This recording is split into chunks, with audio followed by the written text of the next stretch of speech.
this is the second lesson for these 2 pages on formula weights and molar masses, which you now know are the same thing. We already did page 98, include that in, and now we're going to focus on what I want us to do on page 99. Now, before I show you that, we did this already, and these boxes are lovely, but you're not going to want to draw tables and boxes all the time, every time you want to or need to calculate a molar mass.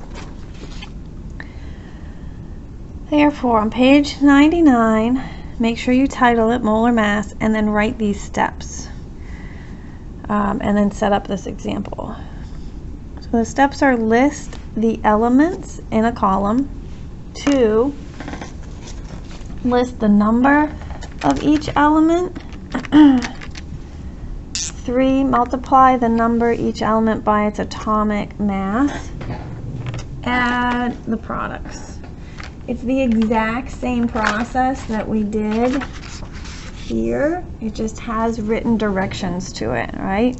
So we listed the elements in a column, we listed the number, we multiplied by the atomic masses, and then we added the products. It's just, this is without a template. I am going to start with this example, water, as most people are very comfortable with the formula. It's always a good idea to write out the formula for whatever you have the math underneath, because eventually you'll be doing more than one of these for a problem. So step 1, list the elements in a column. We're going to do the same thing. So there's H's and there's O's. I'm going to do a little equal sign. So I just did step number 1. Step 2, list the number of each element. If I look at the formula, there are 2 H's and there's 1 oxygen in the formula H2O. I've just listed the number of each element. 3 tells me to multiply the number of each element by its atomic mass. So I got to go to the periodic table. Here is hydrogen. I'll focus that for you.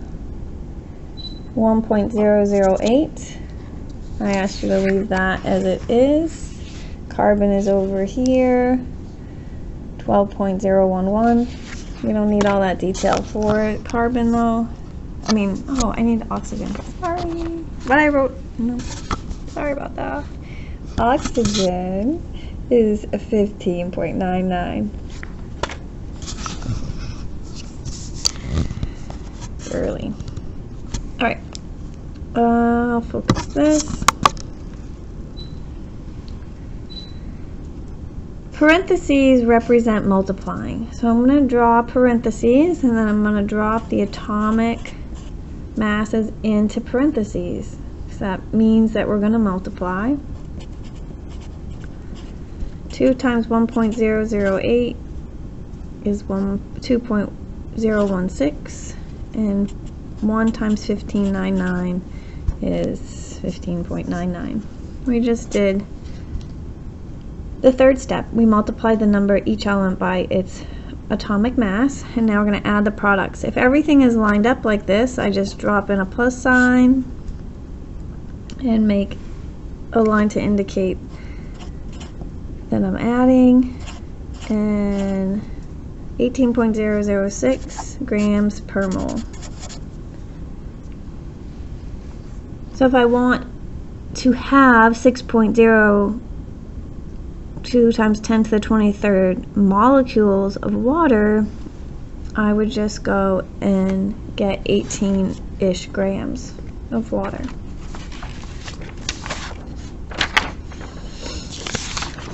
Alright, here's the same page, and I have the directions still. Here's that example I just did. It's just typed. And we're going to deal with this one because it has parentheses. This is aluminum carbonate.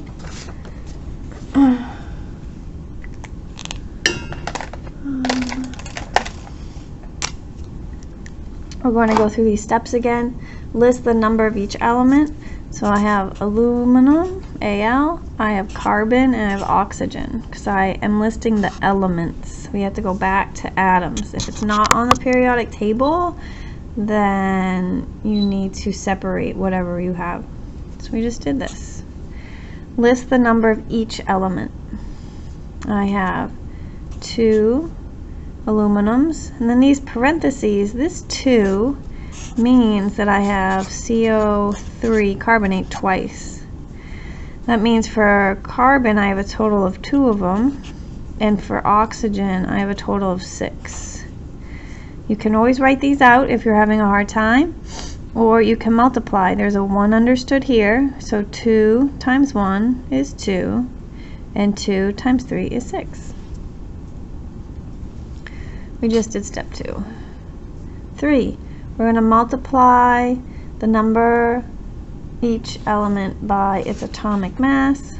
So I need to find aluminum, and aluminum is right here.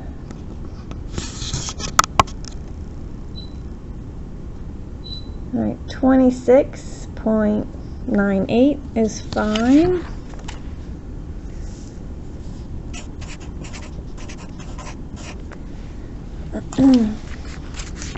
It's carbon. You do need carbon this time. Carbon's right here. 12.011. I'm going to drop the last one. It is not necessary. And oxygen. Oxygen's right here. 15.99.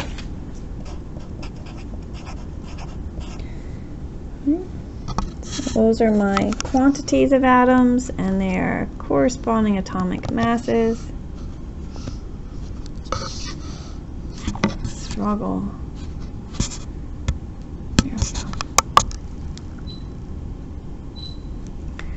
We just completed the 3rd step. I'll have to come up a little further. All right. Now I just pick up my calculator. 2 times 26.98 equals 53.96. 2 times 12.01 equals 24.02. And 6 times 15.99 is 95.94.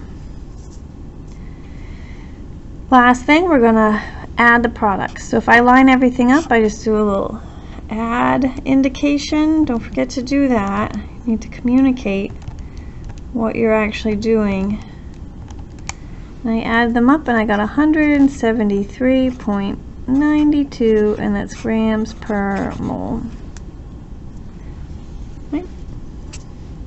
I just found the molar mass of aluminum carbonate.